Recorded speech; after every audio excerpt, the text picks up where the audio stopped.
go my Corland, really appreciate that. If there's one thing about me, it's I love being shattered. Thank you for killing your characters. Previously on The Vampire Diary. All series should do this.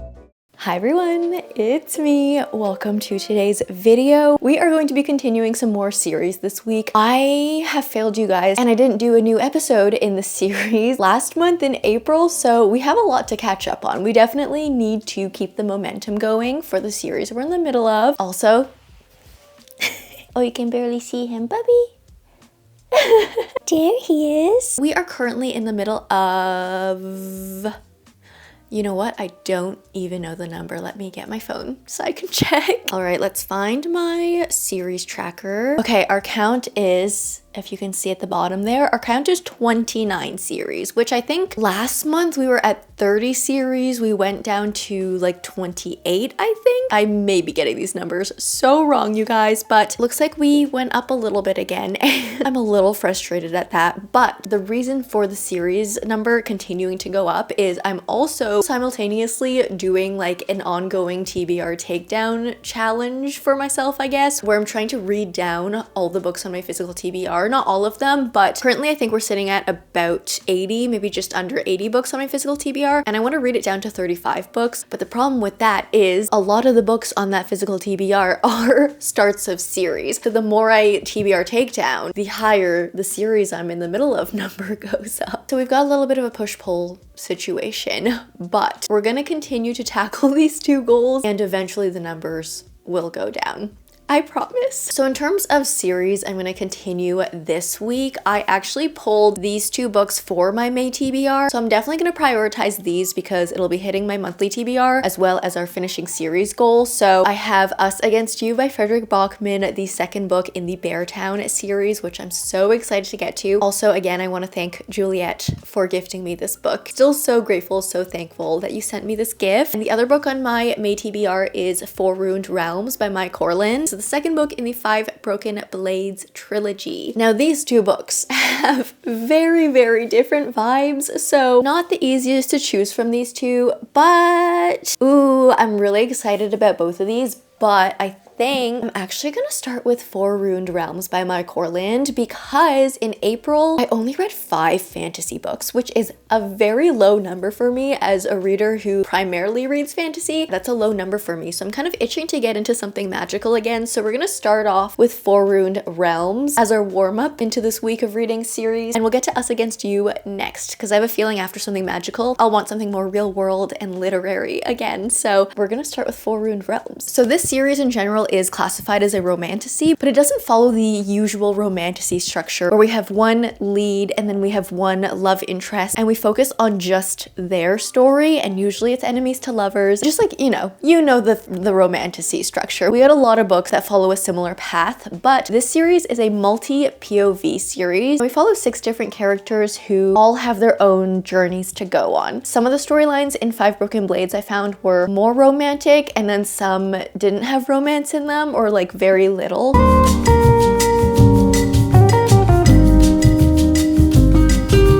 Yeah, it's not like your typical romantasy. It feels more of just like a heisty multi-POV fantasy. This one is set in, I don't remember what the world is called. I'm sure I'll remember it once I open this book up. Hold on, there's probably a map. Whoa, look how pretty that is. I actually did not know that was in there. Ooh, and look at this foiling on the front cover. Ooh. If there's one thing about these books, they are gorgeous, and like the sprayed edges as well. Hold on. We were on the hunt for a map.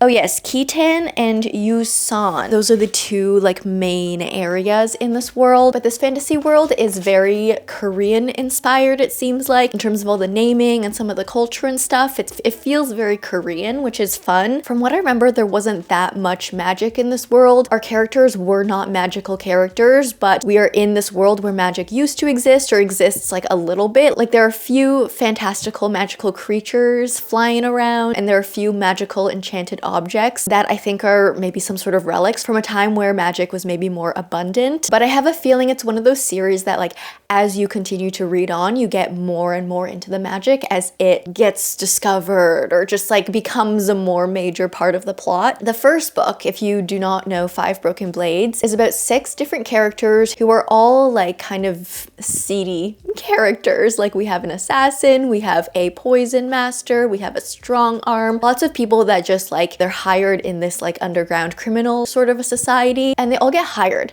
by a mysterious person. None of them know who actually hired them. Their job is to come together and to assassinate their enemy king. So then we have all these liars essentially who don't trust each other, trying to come together to pull off this really difficult task, and to do so they have to trust each other, but they don't. Everyone is hiding a secret, everyone is holding something and not completely sharing with the rest of the team, and so we result in all this betrayal and all these plot twists and stuff. And I'm gonna be so honest with you, I do not remember a single character's name. I remember like the major plot points, but if you asked me about details, I probably wouldn't remember, because I did read this book last year, several months ago, maybe almost a full year ago, and yeah, things are just real fuzzy in my head. We're gonna jump into this. We're gonna hope things come back to me in my memory, but yeah, I just remember the ending going nuts with all the plot twists and the betrayals, and it was so fun to read. But let's dive into this one. Oh, you know what? This is going to be so helpful. Not only do we have this list of characters to remind me of the character name, we have a previously in the Broken Blade trilogy. That is amazing. It's like, it's reminding me of like when you're watching a TV series and then when you start the next episode, it's like previously on The Vampire Diary. And it goes into this montage of things that happened in previous episodes and just reminds you of things that happened. That's amazing. So I'm definitely gonna read this previously on. All series should do this. Make previously on a standard thing in books. That's amazing, especially, yeah, when you're reading a series and there is a large gap between the books, you're obviously not gonna remember everything that happened. So my Corland, you are onto something with the previously on. I need to see more of that in books. I'm gonna start with this. I'm gonna go to Us Against You next, and then after these two, we'll just see what I'm in the mood for, and we'll pick a third book based on, I don't know, my mood.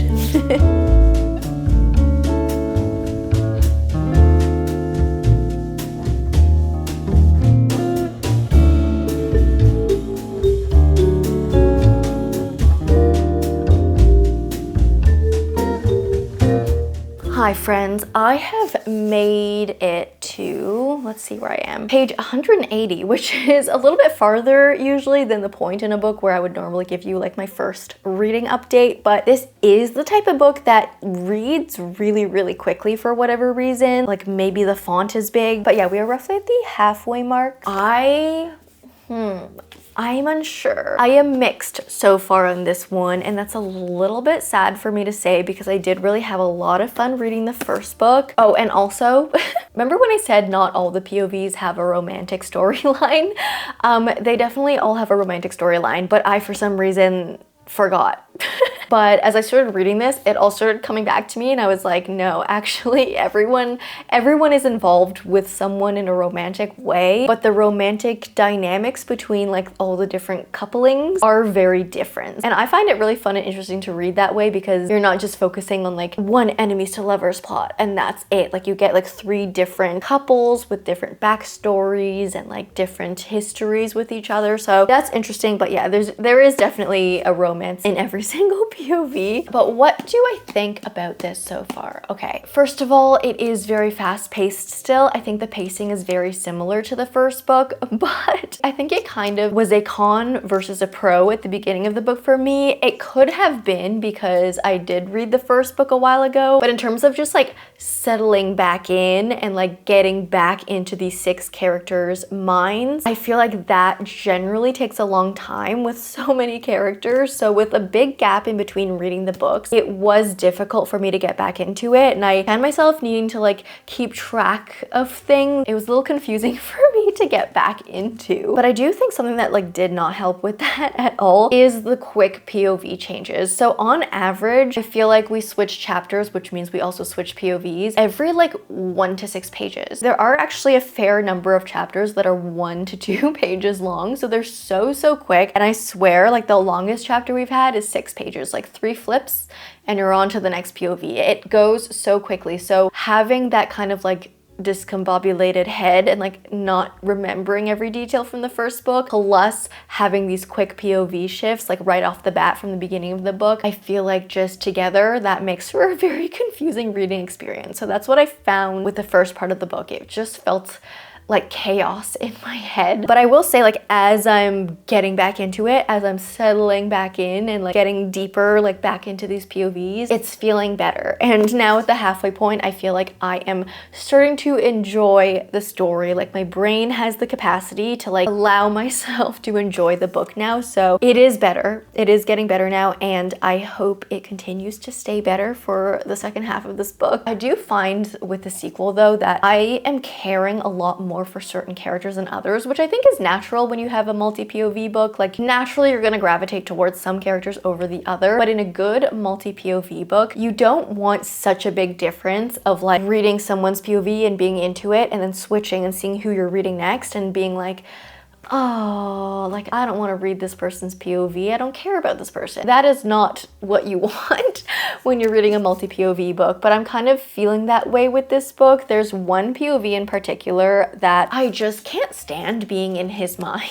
I feel like his POV is actually probably the most different than all the other characters, just because like the way he thinks is very different. He comes from a different upbringing. He's also like less educated than the other characters, which is not a fault at all. Not a fault on his part or his character's part, but I feel like just the way his character is written is just like a little bit over the top in the way that he thinks in his mind, and it's kind of like feeling like a caricature of his character versus something that feels genuine, because all the other characters have like slight subtle shifts in the way they think, but there's this one character that is just so different than everyone else. And being different's not a bad thing, but I feel like it's just so exaggerated that it bugs me getting to his chapters, and it's making the chapter switches to him feel very disjointed, and also like it's doing a disservice to his character, I think. I do have hopes though for the second half of this book, because as I mentioned, I feel like I'm finally like settling back into it, but I'm gonna keep reading. Hopefully, fingers crossed, I enjoy the second bit of the book more than the first bit of the book.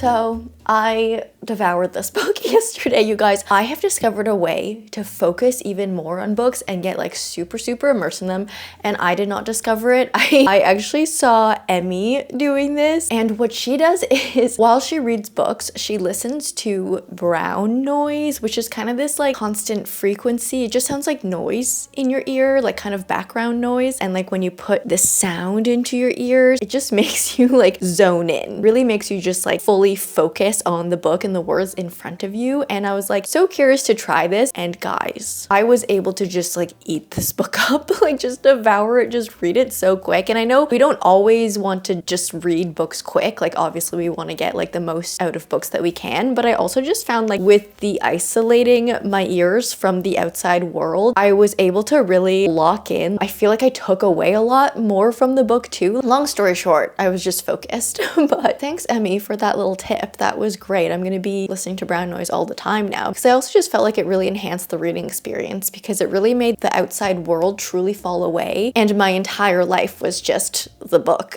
And it was great, but I did finish it. I probably should have filmed the reaction of me reading like the last 50 pages of this book, because yes, it was insane. There's a hair in my mouth, but similar to the first book, there was just a lot going on at the end here, and the gasps that I what am I trying to say? Words. I gasped a lot, okay? That's what I'm trying to say. But I was also in bed, and, you know, I didn't want to film myself in bed. The drama that is the end of this book. It's like, you know, when you're reading, like I feel like typically in a fantasy books, yes, we generally have this structure of like slow build up till the end, and then we have these like huge things happening at the end that seem really wild and crazy, but I feel like my Corland takes it to a whole other level in her books. I know I commented on the quick chapters at the beginning of the book and the quick POV switches really feeling disorienting for me, but I will say that really worked well at the end when we had all these dramatic moments moments, and we're just like jumping back and forth from character to character, and it just kept things really exciting and high paced. And I think that is a great use of these quick POV switches, but I do feel like I wish the POV switches were a little bit slower at the beginning. Like, I do appreciate the fast pace, and that's probably how I got through this book really quick as well, but I feel like we could have done with maybe like 1 or 2 extra pages on average per POV before switching in the first half of this book. But I do think the quick switches, like the 1 to 2 page chapters, worked really well in the end for me. And while there are still probably like 3 characters in here that I like genuinely care about, I do applaud my Corland for not being afraid to do things. Like, should I say this? I'm gonna say it. It's gonna be very vague in general, but I'm gonna say it. But my Corland is not afraid of killing off characters, and I really appreciate that about her, because I feel like authors are starting to get soft, you know? Like, in general, I feel like characters are not dying, and to have that emotional impact that we want from a fantasy book and to feel those high stakes, like, we need characters to die. Go my Corland, really appreciate that. Thank you for killing your characters. So in the end, this book did win me over. I will be reading the 3rd book. I was a little unsure there if I was going to continue the series after this one while I was reading the first bit of this, but it did pull me back in. I am interested in reading the 3rd book because I feel like also the end of this book set us up to have like a really interesting epic finale. But there were some things that I didn't love about this book. It wasn't a perfect book with the things I've mentioned before. And then also I feel like this is one of those books where our character took like 10 steps back in their character development throughout this book, and I think that's why some of the characters in here really annoyed me in this book. And I do also feel like this book did suffer a little bit from second book syndrome. I feel like in general we were doing lots of just like fun side quests, which on one hand it's still fun to read, like I still had fun reading these side quests, and that's, you know, it's not totally unexpected in trilogies for a second book to have second book syndrome, but obviously, you know, it's not the best thing. I think the 3rd book is called like 3 Shattered Souls or something, and that title on one hand makes me scared, but on the other hand excites me, because if there's one thing about me, it's I love being shattered by a book. So that's 4 Ruined Realms. I think I'm giving this like a 3.75. That's 4 Ruined Realms, which means, where is my second book? It's over there. We're gonna pick up Us Against You by Fredrik Backman, the second book in the Beartown trilogy. I know a lot of you guys are excited for me to read this one, and I am too. Speaking of books shattering me, I think this one probably has a high chance of doing that. But if you don't know what Beartown is, it is a literary fiction, it's a trilogy, and I honestly don't really know what this second book is about or what it's going to follow, and I kind of don't want to know that going into it, because Fredrik Backman is one of those authors that I like going into blind and just letting him tell me the story, because he is so good at telling stories. But the first Beartown book is essentially about a hockey town. It's a very small town, very remote, and the one thing going for them is hockey and like their hockey team. Their hockey team is sort of like posed for success, and like everyone has hope that they're going to help save the town by bringing in like attention and sponsors and all that. But one traumatic incident happens, and you see this one traumatic incident affecting everyone in this town, whether it's directly or if it's kind of like a trickling down, like spreading through the town. So some people get affected a lot, some people get affected just like a little bit by it, but you follow all these different types of characters, and by all these different types of characters, I mean a lot of characters, like probably 20 POVs. It's written in such an interesting way where you follow through the mind of this town through the eyes of like literally everyone in it. And the first book was so good. It was so good. I didn't cry from it, but I definitely felt emotional from it. But I've heard that it is the second and the 3rd books in this series that really, really, really break you. So let's see if I cry in the next few days while reading this.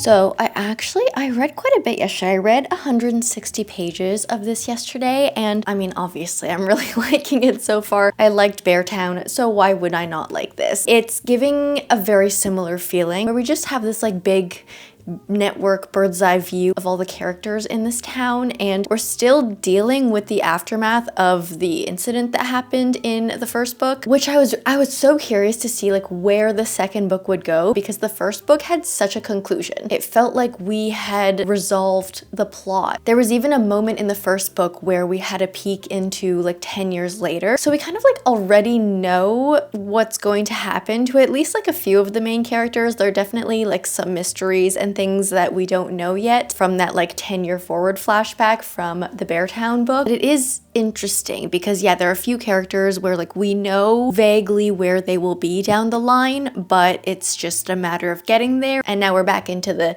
sort of like nitty-gritty part of the story, like closer to when the incident happened. What else do I say? It's a very similar start to Beartown, where the plot moves very slow because you're like jumping through all of these different characters and seeing how they get affected by every little thing that happens in the town. Things happen slow because you have to see the same thing happen through everyone. I remember in Beartown, I don't remember the exact page number, but I swear like the first 100 pages spanned over like half a day.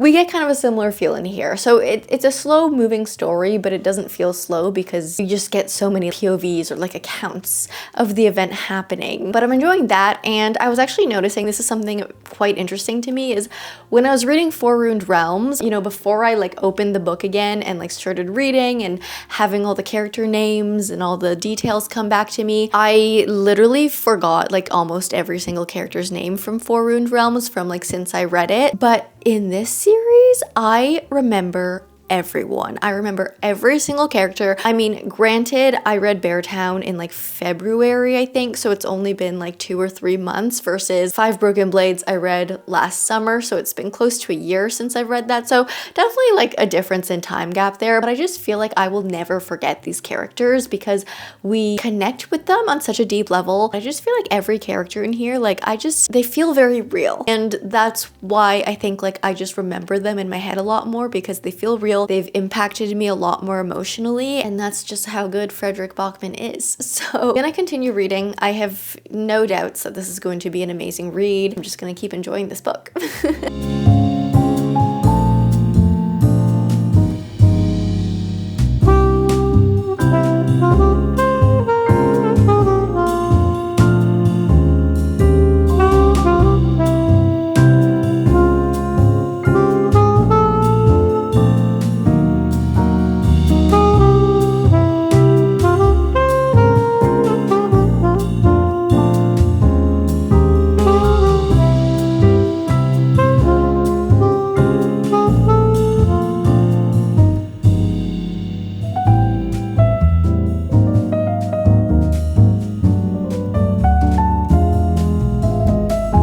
Fredrik Backman does this thing where while you're reading, he will seem to be like leading up to the worst of the worst thing happening, and he builds this suspense so well, and you'll be reading it and you'll just be like, oh no, like you know what's going to happen, you know what he's building towards, and then you get there and then he just pivots. On one hand, I hate it, and then on one hand, I love it. Like it's a love-hate thing. Not really even a hate thing. It's just like it stresses me out, but like I love when a book makes me feel intense emotions, including stress. There's that. I have about 100 pages left of this to go. I am scared for what is to come, because I feel like there have been things that have happened that have almost driven me over the edge, where I've been like, oh no, and I've been like feeling very emotional reading this entire book, to be quite honest. But I'm scared because everyone says that there's something that will destroy me in this book, and I already feel destroyed. But we're gonna keep reading. If anything happens to Benji, no, I can't even think about that. Can't even think of that as a possibility. We're gonna keep reading.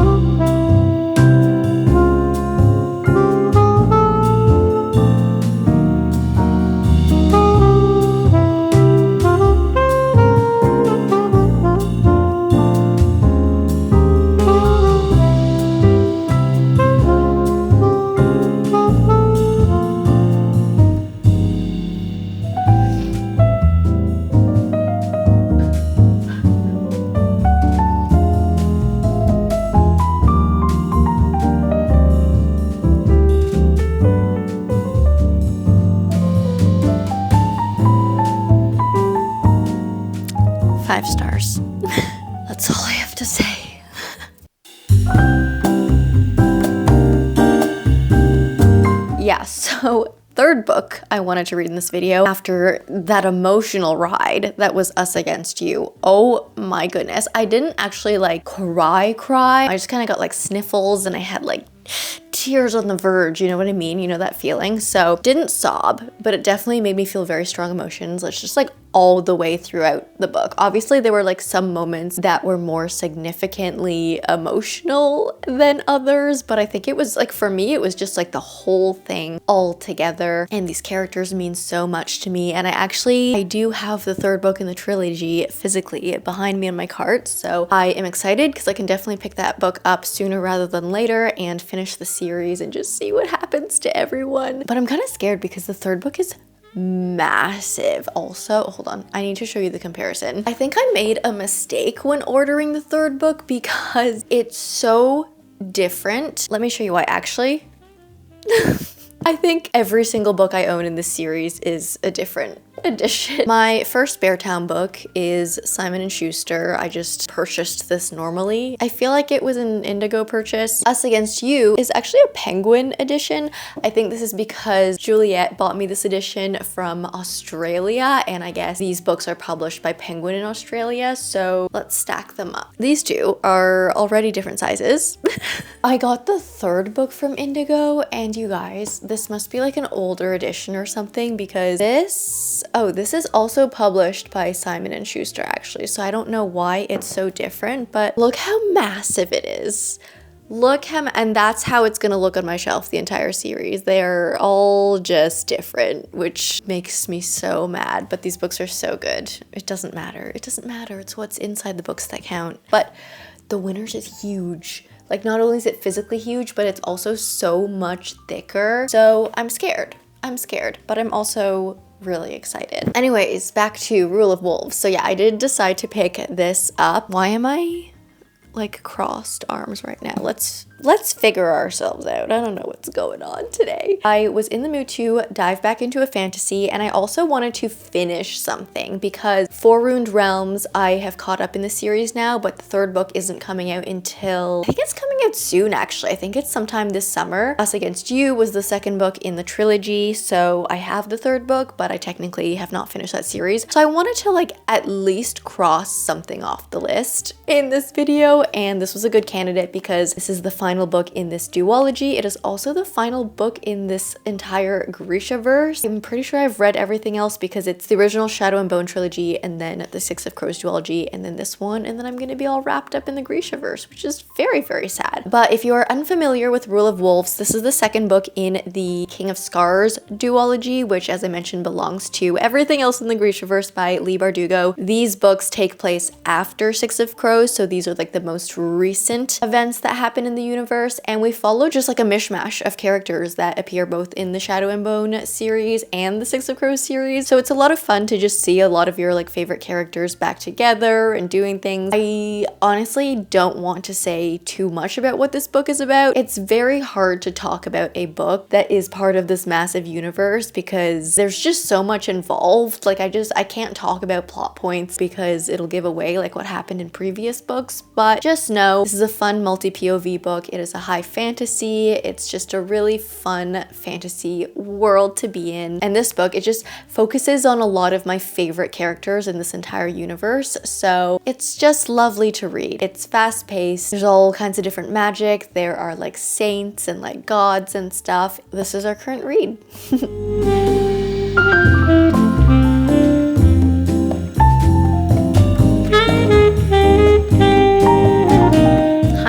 I just filmed a book tag video, but I thought while we're standing here with the camera set up, I might as well update you on my reading experience. I am actually over halfway into this. I am reading this quite quick. You know what? I don't really have that much to say.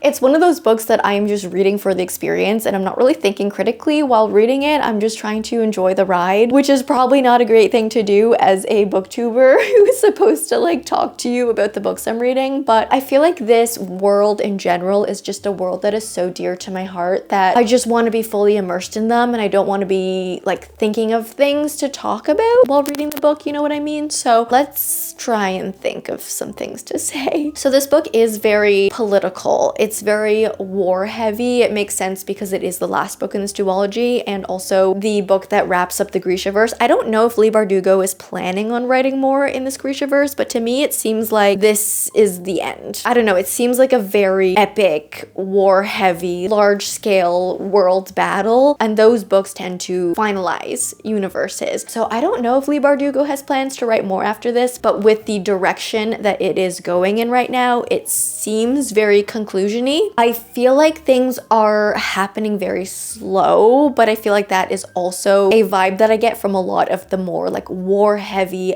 books. But I am enjoying the political scheming. There are a lot of like gotcha moments. Something very sad just happened and made me very upset yesterday. I feel like some parts feel like it's dragging a little bit, but yeah, overall I'm just enjoying the immersion in the Grishaverse. We're gonna continue reading, we're gonna finish this book, and we'll see how the Grishaverse concludes. All right, the verdict on Rule of Wolves. I did finish this. I read this quite quickly. I read it quicker than I expected. I think, how long is this? This is almost 600 pages and I kind of just tackled it in a couple of days. I'm so sad to say that I didn't love it. Like, I liked it, but I had such high expectations for this one, and maybe that was my bad, and you know, the book could not live up to the high expectations that I had. But first of all, let's talk about the good stuff. Let's talk about the stuff that I liked, because there was definitely a lot that I liked in here. The character development, I think, throughout this entire duology is really, really good. Maybe some of the best in the Grishaverse, but I also might be biased because I just personally really love the characters that this duology focuses on. So I've seen the growth of these characters and I really, really enjoyed that in these books and think that was done super, super well. There were also a lot of, like, I guess, satisfying moments and sad moments in this book for any lover of the Grishaverse as well. Like, just characters that you have been with for so long and stuck with for so long. There are some very big things that happen to the characters within this duology, whether good, whether bad. And so there were definitely moments in this duology that really hit me hard. I got emotional. And then there were other moments that really felt full circle and I felt very satisfied by. Lots of good things in this book. The characters were the strength in this book, but okay, here's the but. I mean, I've been kind of saying this to you guys while reading this book, but I was expecting a conclusion because, for example, like the Shadow and Bone trilogy felt very concluded at the end of that. And then the Six of Crows duology just kind of branched off from it. But then the Six of Crows duology also had quite a nice, good, satisfying ending where you felt complete at the end of it. So I was expecting the same thing with this duology where the ending felt very satisfying and conclusive. And yeah, there might be space to branch off with different characters into some other sort of a Grishaverse spinoff, but in terms of like this story, it should feel complete. But I didn't get that feeling at the end of this book, and I think that's really making me frustrated because I wanted a conclusion. The type that I know Leigh Bardugo is so capable of because I've seen her do it over and over and over again in her other books, and I think she really meant to set up the next book to leave a very big issue to solve and to point our way towards the characters that we'd be focusing on in the next book. And while on one hand I'm like, okay, yeah, I would totally read that book, there were just things that I wanted concluded in this book. Let's cut this era off. Let us conclude everything there is to conclude here. And then whatever spin-off comes from here, you know, we can introduce new problems, introduce new villains, introduce new issues that we have to get through. But I feel like I have spent so many different trilogies and duologies, and there is one particular issue that still has not been resolved, and I crave the resolution. So I'm currently very hung up on that. I think that's the main thing that I, am bothered by with this book. There are, again, so many parts that I loved. I will say the pacing in this book was also quite odd. Some things felt very draggy, like we spent way too much time on certain things, and then some things we did not spend enough time on. For example, the conclusion in this book, I feel like happened way too fast. Like, we had this 600, okay, let's say 500 pages of build up to, this big moment at the end, and then it was just so easily solved. It felt like a magical cheat. That being said, I still enjoyed reading this book. I know I've been kind of like ranting about it, but that's just because I have such high expectations for Leigh Bardugo and any book in this universe because I know what she can do. And after reading this duology, I enjoyed it, obviously. You know, I love the characters. I love Nikolai, I love Zoya, I love Nina. Like, I've been saying this over and over and over again, but I just expected greater things. It's starting to feel like, not to rant more, but just one more thing that just came up in my mind that I'm gonna say. It's starting to feel like when a TV series just keeps dragging on and on and on and on, and you're like, I love this series so much, but maybe we only needed 3 seasons and not like 8 seasons. That's kind of like how I'm starting to feel with the Grishaverse. Sometimes a nice way to wrap it up without dragging things along is the best way to go and will result in a better, tightly packaged bundle of a series. I don't know. I'm torn on this one. I'm very sad because, again, I expected to absolutely love this. I thought this was going to be at least a 4.5. I don't know if it's a 4-star. So I'm sitting at like a 3.75 at the moment, which again is like, it's not even a bad rating at all. It's pretty dang good actually, but I just expected more. That being said, we have finished this duology. So while we're at our desk here, let's clip you up because we can now update our series tracker. So let's see how we did. All right, here is our series tracker. So the count at the bottom here does say 29, which is where we started off this week. What did we read? What did we read? Oh, 4 Ruined Realms. Okay, so that is the Broken Blades series. The next book to read is 3 Shattered Soul. We are now up to date because the next book technically has not come out yet. So we're currently up to date with the series. There are 2 books available and I've read 2 of them. Next is Bear Town. The next book to pick up is The Winners. And out of 3 books available, I have read 2. And then King of Scars, there it is right here. Next book to read, none, because I finished it. I've read 2 out of 2. This series is finished. And look, the count went down to 28. I actually want to update one more thing because I have made a decision and this might make some of you sad. So I apologize in advance if this makes you sad, but I have decided to not read the second book in the Cerulean Chronicles, which is The House in the Cerulean Sea. Here's my thinking, because I know some of you are going to be sad because some of you love this book so much, is I loved the first book. I loved House in the Cerulean Sea. It was a 5-star. I just don't want to read on. Like, I don't want to read more. I don't want it to be a series, you know what I mean? Like, it just concluded so nicely. Even though I love the book and I love the characters, I want them to stay that way. Kind of similar to how, like I was saying in this book, like some things are just left concluded. I kind of feel that way about this House in the Cerulean Sea duology. That being said, I'm not writing it off forever. Maybe one day when I whittle down my TBR a bit more, I will decide that I want to pick it up again. But for now, just in terms of like the series that I am tracking, like the series that I am tracking to finish and aiming to finish, I don't want to keep this as like a goal, if that makes sense. I'm gonna leave all the information here, but I'm going to move it over to the series DNF category for now. It may come back. And that brings our series count to 27. That being said, I am going to leave you guys here for now. I hope you liked this video. If you did, please leave me a like and a comment. If you don't know what to comment down below, let me know which series you are the most excited to finish, like yourself. If you like me, subscribe, do that bell thing, and I will see you in the next one. Bye!